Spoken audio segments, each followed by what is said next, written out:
Hotel has been the leading recipient of government hospitality and catering tenders, securing 37 public contracts valued at hundreds of millions for the period ending June 2026. Contracts have come from state corporations, state departments, and county assemblies.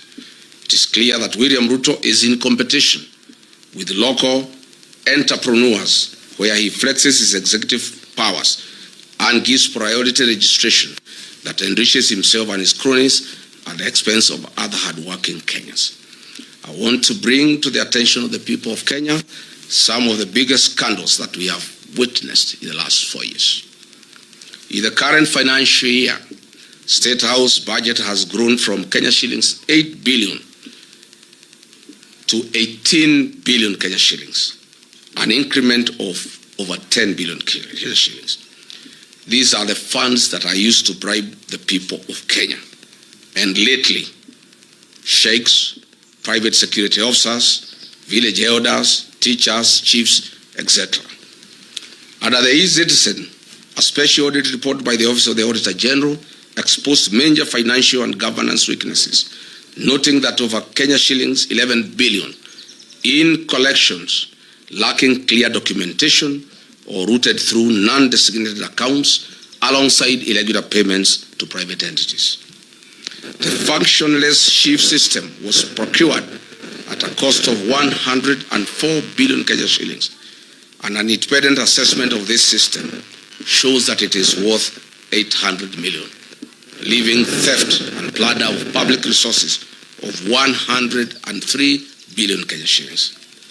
SHA makes a loss of 6 billion shillings a month. Hospitals and faith-based organizations and counties are owed 105 billion to date. As I've said before, SHA is insolvent and everybody knows it. On the affordable housing program, the Office of the Auditor General reports that have flagged major legal and operational risks regarding fund utilization, including untraceable international development loans, low fund absorption, and missing land ownership documentation for ongoing projects. Further, the levies deducted from Kenyan pay slips are invested in a third-party financial service firm licensed by the Capital Markets Authority. How are their fees determined? How much has been paid out to date? What is his association with William Ruto? On the restoration of Nairobi rivers, Mr. William told Kenyans that on December 25, that Nairobi River will have fish. Can members of the press visit this river tomorrow and bring us one piece of fish? This government committed itself to protecting public assets, strengthening governance, eliminating corruption, and ensuring that public resources would be managed solely in the interest of the people of Kenya. It promised a government founded on transparency, accountability, and prudent stewardship of national resources. On the divestiture of the Kenya pipeline, has Kenya surrendered its ownership and control to a neighboring country? What was the rationale of forcing Kenyan state corporations to invest public funds in a public entity?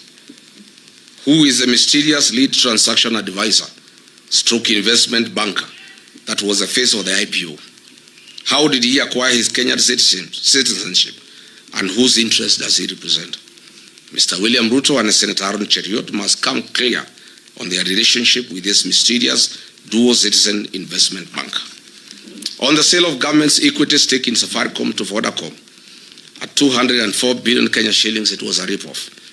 Each share was grossly undervalued at 34 Kenya shillings. Why didn't William Ruto allow the use of an open price discovery, or even better, allow a regulated cooperative and SACCO fraternity with over 1 trillion in deposits at the end of December 2025 buy out this stake? Aren't the cooperative society members hardworking, deserving Kenyans? What happened to Buy Kenya, Build Kenya? Or is it Buy Kenya, Build Ruto? Other national assets, such as the new KCC, Kenya Ports Authority, and Kenya Airways, have been strategically targeted for sale. What is the rationale of selling our heritage? Had hard-working Kenyans remit over 100 billion Kenya shillings monthly to the National Social Security Fund, NSSF, These funds now have been targeted for budgeted corruption and ring-fenced to fund infrastructural development projects such as the Mau Summit Road, Twin Towers Commercial Building, and the Bomas of Kenya International Conference Center. Is this really prudent? Are our pensioner funds safe?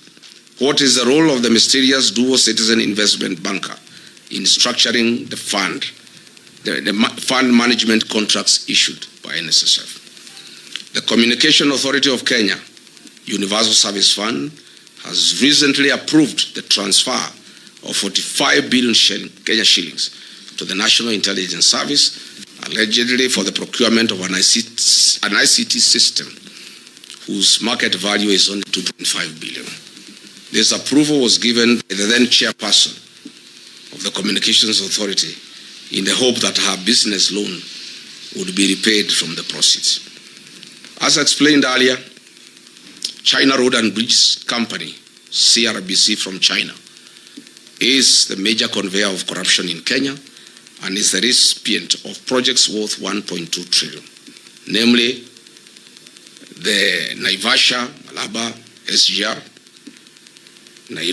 Mombasa SGR, JKI modernization projects, Talanta Stadium, Southern Bypass, Eastern Bypass, Western Bypass, Makuba Bridge, and Bomas of Kenya, among others.